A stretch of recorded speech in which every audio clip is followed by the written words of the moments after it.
cumplirá su primer centenario de existencia.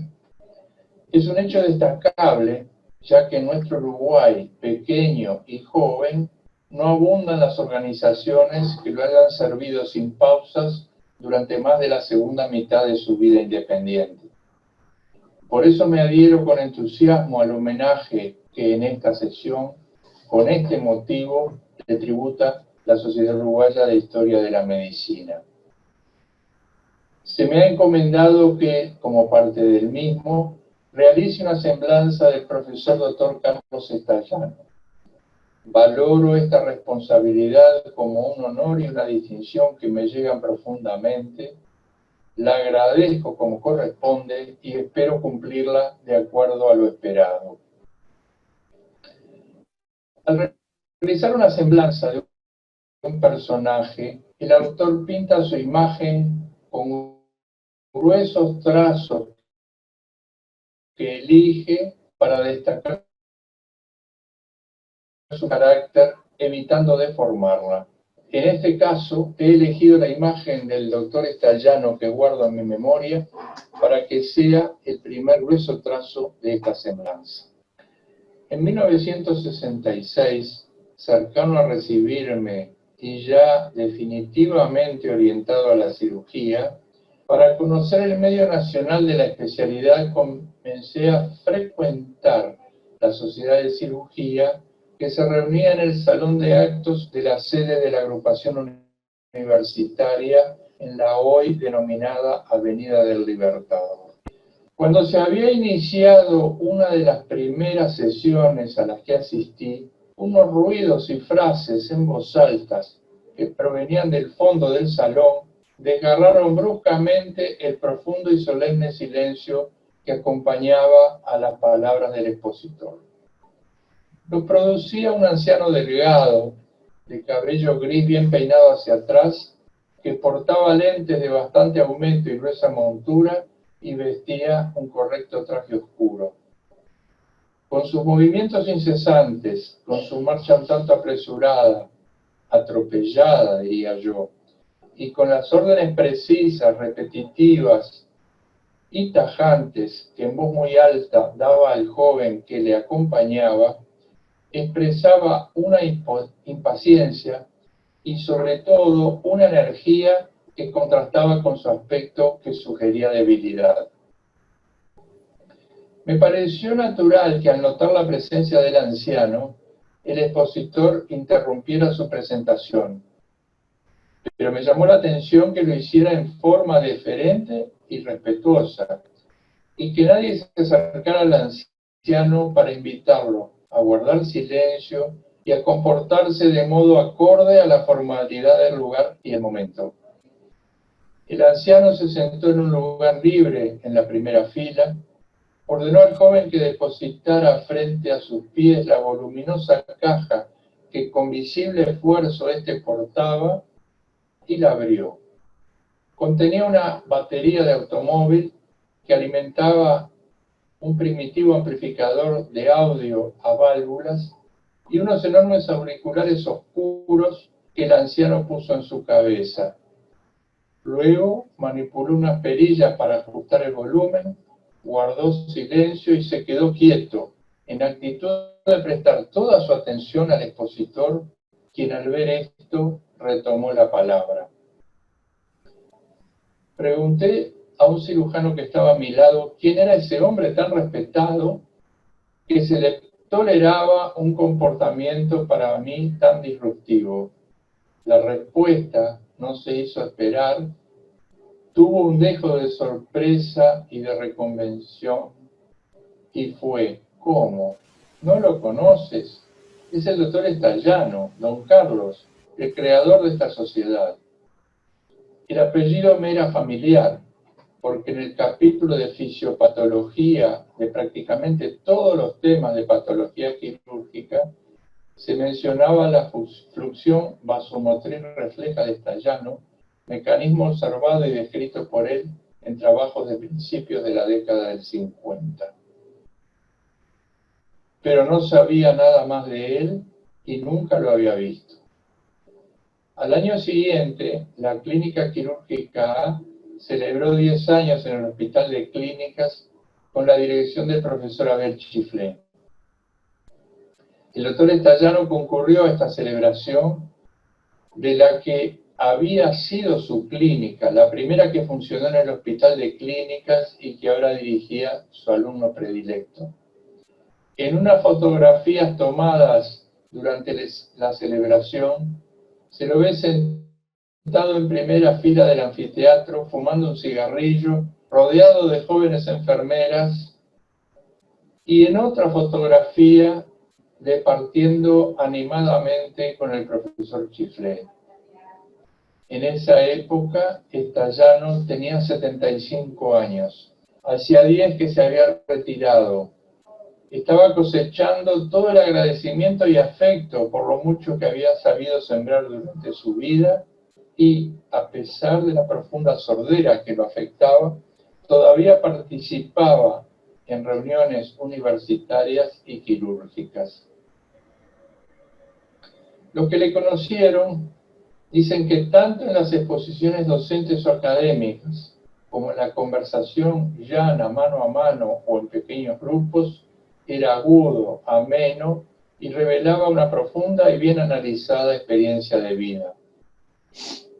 Ahora que tengo más edad que él en esa época, lamento que nunca lo pude oír exponer y nunca más lo pude ver. Estallano fue un personaje multifacético, descollante y exitoso en numerosas áreas muy diferentes y por todo ello fascinante.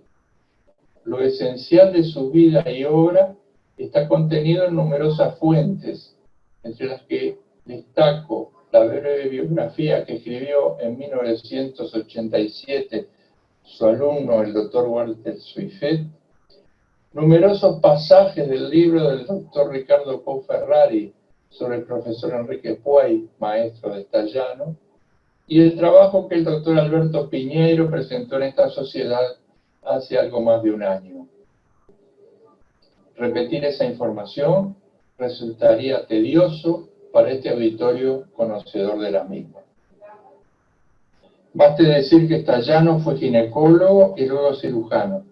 Ocupó los cargos docentes más altos en la Facultad de Medicina y fue maestro de muchos prominentes cirujanos. Fue consejero de la misma. Fue investigador clínico y básico y autor de trabajos originales, algunos cuya primacía no fue suficientemente reconocida en el mundo. Fue pensador y escritor.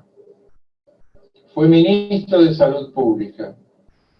Y fue el inspirador, creador y sostén de varias organizaciones, como la Agrupación Universitaria del Uruguay y nuestra homenajeada de hoy, la Sociedad de Cirugía del Uruguay. En esta semblanza quiero destacar la magnitud gigantesca del papel que Estallano cumplió en el origen y primeros tiempos de la Sociedad de Cirugía. Papel por el que no es exagerado afirmar que por muchos años Estallano fue la Sociedad de Cirugía. Es inevitable que muchas referencias sean compartidas con la exposición del doctor Alberto Piñeiro que seguirá a esta semblanza, pero ello contribuirá a destacar los conceptos expuestos. En los años cercanos a la fundación de la Sociedad de Cirugía, Estallano era joven, muy delgado, de expresión seria y mirada atenta, de grandes orejas, nariz prominente, mentón retraído y cabello abundante. Siempre portaba una muy francesa corbata corta del tipo papillón. Las fotografías no muestran ni sugieren que era un hombre entusiasta, inquieto y muy activo, por lo que, por su aspecto y por su vitalidad, los estudiantes de medicina cariñosamente lo apodaron la langosta saltarina. Para promover la fundación de la Sociedad de Cirugía, Estallano poseía dos fortalezas. La primera, una excelente capacidad para conciliar que había puesto a prueba en la clínica del Dr. Puey. Según relató el propio Stallano, Puey, que era esencialmente ecuánime y bondadoso, por enfermizas suspicacias ajenas, había quedado cercado en su clínica que se había transformado en una cavernaria cueva misteriosa. En base a lo que Stallano denominaba doctrina de la armonía universal, cuyos ingredientes eran la comprensión mutua, la tolerancia máxima y la generosidad y benevolencia ante el modo ajeno, él, junto con el doctor Ernesto Tarigo, lograron purificar ese clima malsano. Hicieron desaparecer los sinsabores que atormentaban a Puey y establecieron en todo el hospital relaciones cordiales y amplia colaboración. La segunda fortaleza de Stallano era la libertad de no pertenecer a ninguna de las clínicas de cirugía general del Hospital Maciel, dos de las cuales estaban particularmente distanciadas. Pero tenía una debilidad: sus credenciales para promover la fundación de la sociedad eran más bien escasas, lo que lo hacía vulnerable. Tenía solo 29 años, hacía 4 que se había recibido y 2 que había sido nombrado jefe de clínica ginecológica en la Sala Santa Rosa del Hospital Maciel por su jefe y venerado maestro, el profesor Enrique Puey. Utilizando una terminología actual, podemos decir que el papel de Stallano en relación con la sociedad de cirugía fue el de un emprendedor eficaz y eficiente y efectivo. Fue un emprendedor porque identificó una necesidad, contribuyó decididamente a satisfacerla y durante los primeros difíciles años de la sociedad fue su orientador, su sostenedor, su alma mater y en suma su miembro más destacado.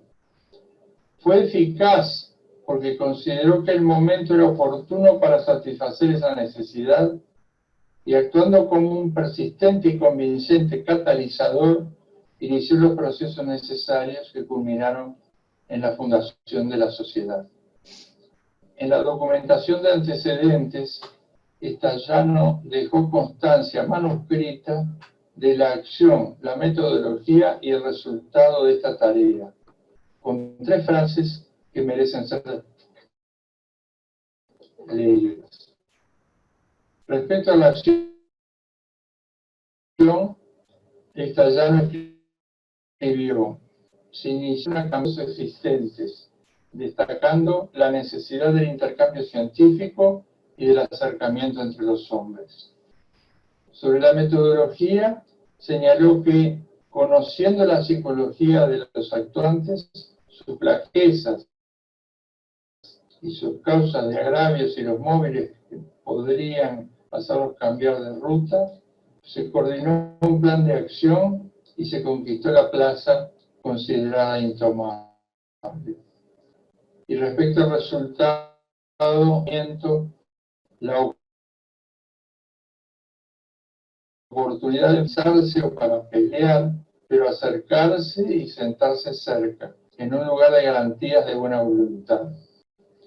Stallano fue eficiente porque realizó esta tarea desde una posición bastante débil, con una sorprendente economía de medios y con una participación predominante que implicó convencimiento, determinación, perseverancia y un enorme esfuerzo personal, ya que solamente contó con el apoyo de los doctores Manuel Albo y Lorenzo Mérula. El doctor Manuel Albo tenía 36 años, integraba el llamado cuarteto de la urgencia del Hospital Maciel y al mismo tiempo era cirujano adjunto de la clínica del doctor Luis Pedro Lenguas y asistente de la del profesor Alfonso Lamas. Desde el año anterior era profesor titular de medicina operatoria y director de cirugía de Casa de Galicia. Su apoyo fue débil y efímero porque, según dijo posteriormente Stallano, algo era escéptico respecto al buen término de la empresa. El doctor Lorenzo Mérola, jefe y maestro de Stallano en cirugía, tenía 40 años. Poseía una larga carrera en la Facultad de Medicina, anatomía normal, profesor de medicina operatoria y de patología quirúrgica. Desde 1909 era cirujano y jefe de sala del Hospital Italiano Umberto I, donde ganó un merecido prestigio profesional. Su apoyo a la tarea consistió fundamentalmente en brindar el ambiente neutral del Hospital Italiano para reunir a los cirujanos. Y finalmente, Stallano fue efectivo, porque el resultado de su tarea tuvo un impacto positivo en el medio. La Sociedad de Cirugía fue fundada cuando la población de Montevideo apenas superaba los 300.000 habitantes, lo que prueba que estos poseían un nivel de civilidad suficientemente elevado como para organizarse con finalidades colectivas superiores. El surgimiento de la sociedad demuestra que ya entonces nuestros profesionales especializados en cirugía enfrentaban problemas específicos cuya solución no podían encontrar en las organizaciones generales de médicos que existían entonces. Durante el siglo de actividades, la sociedad mantuvo sus funciones primordiales exclusivamente científicas, pero agregó otras para adaptarse con eficiencia y precisión en el medio a los cambios y avances que se fueron produciendo en los ámbitos de la especialidad, pero además en el laboral, social, político, económico, cultural y gremial. Hace 20 siglos Jesús de Nazaret señaló que el árbol se conoce por sus frutos. Por la calidad de sus frutos, la Sociedad de Cirugía es un árbol bueno y noble, una organización valiosa y respetable.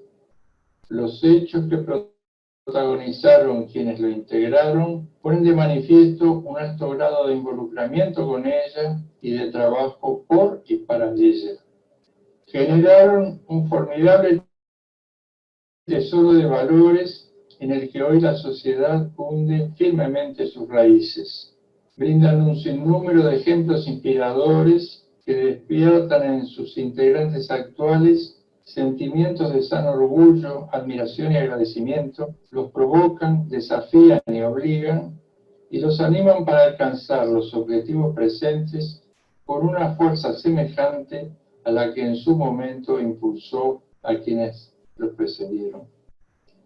Gran parte de lo que la Sociedad de Cirugía ha logrado en sus primeros 100 años es mérito de la aguda visión de futuro que poseía el doctor Carlos Stallano, el que por tanto es el árbol fuerte y noble que le dio sombra protectora para que ésta naciera, creciera y fructificara.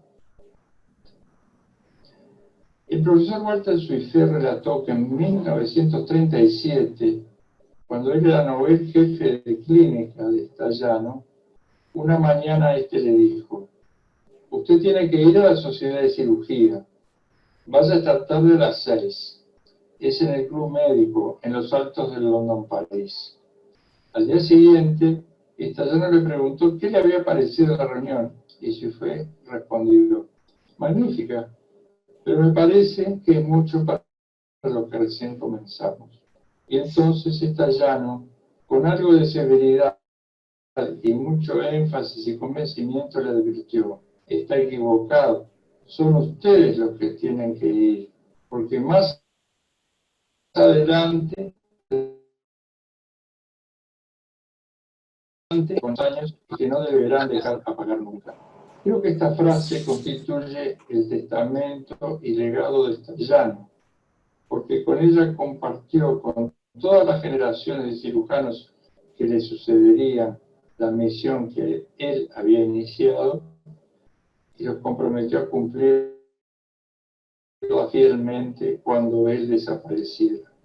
Este es el último grueso trazo de pincel de esta semblanza, muy adecuado para cerrar.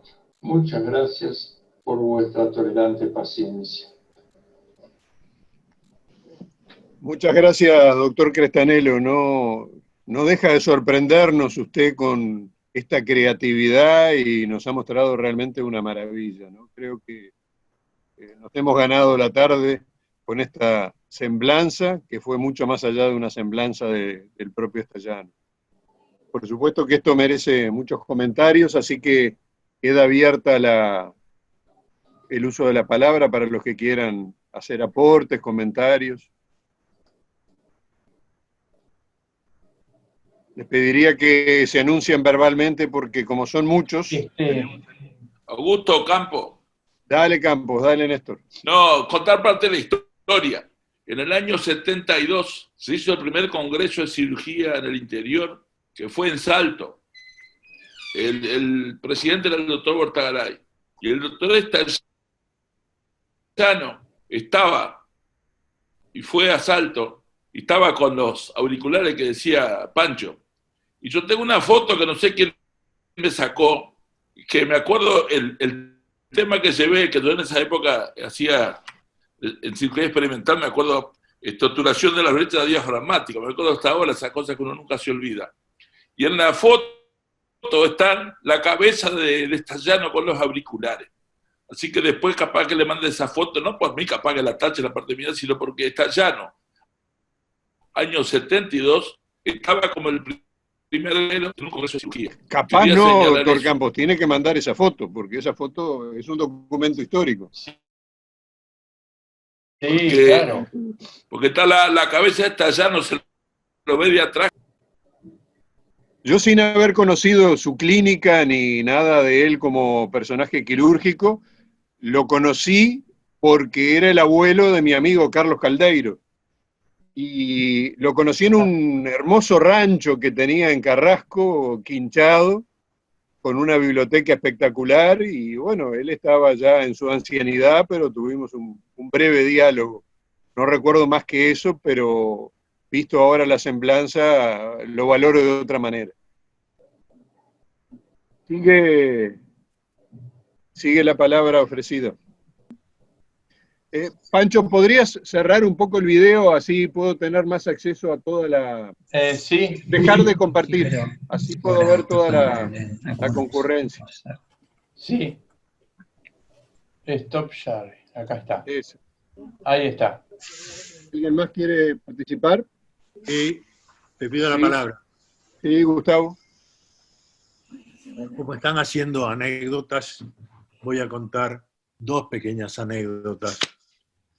Una,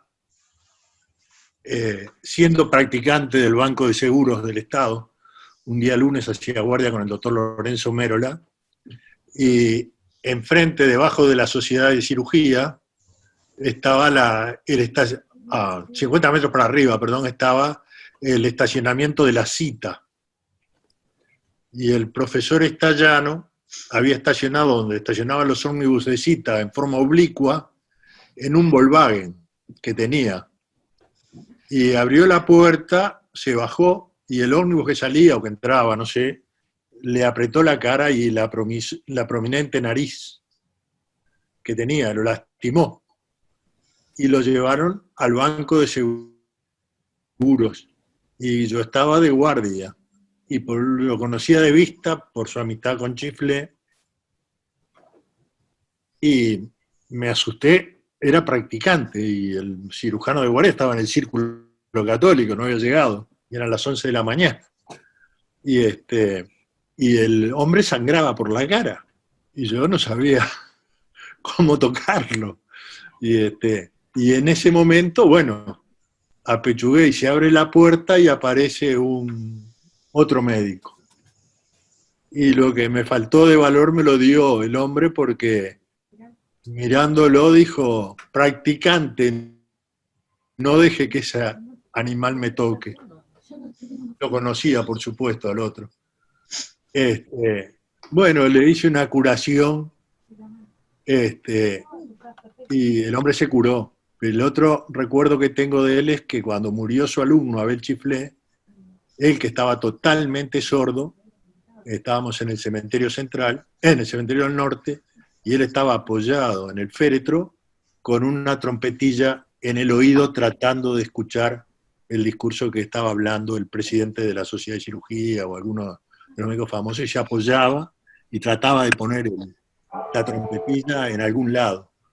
Pero era un hombre que tenía una energía y una sensación de dominar la situación que era impresionante. Solo con su presencia era... Al ratito cayó don Lorenzo Merola y terminó lo que yo había empezado. Muy bien, muchas gracias. ¿Alguien más quiere hacer uso de la palabra? No, Augusto. Sí, Alberto. Ahora cuando tú terminabas de hablar, yo no pensaba participar en esta instancia, pero cuando tú hiciste esa pequeña anécdota, me recordaron algunos comentarios que me hacía la familia. Bueno, quiero por supuesto felicitar al doctor Crestanelo, que hizo una presentación excelente y me dejó en muy malas condiciones para hacer la segunda parte de este homenaje, pero trataremos igual de llevarlo adelante. Como lo dijo Crestanelo en algún momento de su excelente exposición,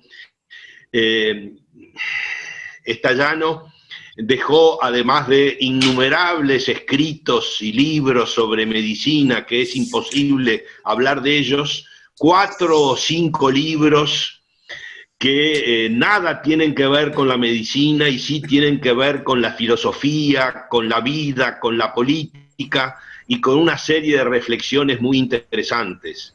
Él escribía también en diarios y revistas, fundamentalmente en la revista El Terruño, y frecuentemente lo hacía con un seudónimo que es poco conocido y que era el doctor Ñácate, el doctor Ñácate. Tanto es así que uno de sus libros se llama Reflexiones del doctor Ñácate, que realmente va tuya, por eso es que participé. En su última morada, que fue esa de Carrasco que tú citás, anexo al rancho, a su casa, tenía su lugar de trabajo pequeño que justamente se llamaba Ñácate, y ahí pasaba sus últimos años leyendo, escribiendo y reflexionando. Esas son transmisiones que me hicieron 2 de sus nietos y también su única hija que está viva hasta el momento actual. Sí. Gracias, doctor Piñeiro. Doctor Juan Gil. Primero quiero agradecer al doctor Crestanelo simbólicamente a través de la foto que puso de Chiflet y Estallano abrazándose. Yo nunca había visto una foto tan afectuosa en nuestro mundo de historia de la medicina y la cirugía, una expresión de afecto y de reconocimiento mutuo, de cercanía humana que no es común ver. Entonces creo que nos regaló con esa foto algo muy sensible. Segundo, decir que Estallano creo que es el médico y cirujano más fotografiado en la historia de la medicina. Esto ya lo dije en algún momento en nuestra sociedad. En todas las fotos clínicas de la memoria de Quintela, Estallano, estudiante avanzado, está presente en primera fila, como si él detentara con orgullo su aparente fealdad facial, y allí está mostrándose en primera línea, lo que nos habla de que en realidad él fue un hombre formado totalmente en el hospital Maciel. Es decir, y ahí está la marca de la historia de la cirugía que llevó Estallano toda su vida. Y por último decir que él haya fundado la Sociedad de Cirugía y él haya sido fundamentalmente discípulo, fundamentalmente de Puey, habla de un elemento de la historia de la cirugía mundial y que también se reflejó a nivel nacional.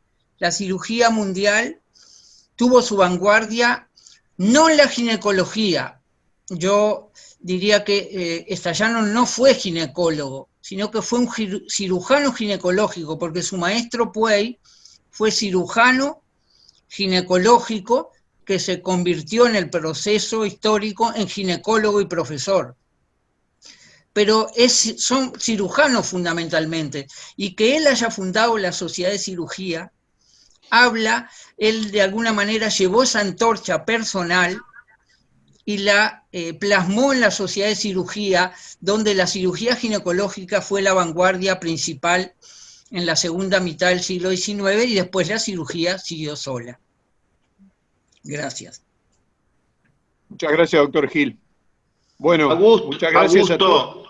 Sí, Augusto, sí. Disculpame, me parece que vi ahí en algún momento a Gustavo Servino, que es el nieto de Estallano, que estaba presente en la reunión. Yo no sé si él oyó parte de la presentación, pero quizás, si no es un atrevimiento de mi parte, capaz que le podés dar la palabra. ¿Estás por ahí? Estoy acá. Adelante, adelante. Es un placer. Vos sos Gustavo Zeta manejando y mirando. No te damos la palabra. No, yo estoy acá manejando, pero esto lo agarra un aparato. Estoy muy emocionado de escuchar las brillantes palabras de mi querido amigo Crestanello, de mi abuelo, una persona extraordinaria que hizo de la medicina, la cirugía, su vida. Así que escuché también hablar con mucho cariño a todas las personas que hablan de él.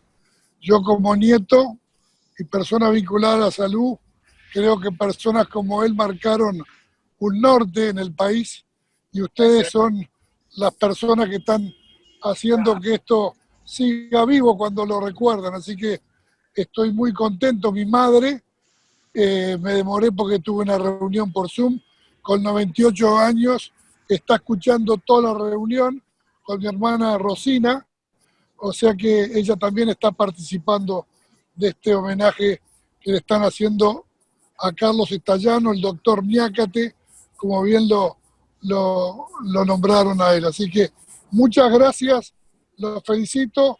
Este año se cumplen 100 años y bueno, estaré con ustedes acompañándolos como corresponde y viendo que ustedes siguen el camino que marcaron personas como él, que como Puey y otros se lo marcaron a Carlos Estallano.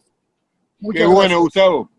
Ese año, el año de la fundación de la Sociedad de Cirugía, también había nacido Ofelia, ¿no? Su hija. Fue el mismo año. Y Ofelia también, toda una vida vinculada con la medicina, casada después con Roberto Caldeiro García. Claro. O sea que la sangre está mezclada con los prohombres de la medicina del país. Muy emocionante. Muchas gracias a todos. Gracias a ustedes.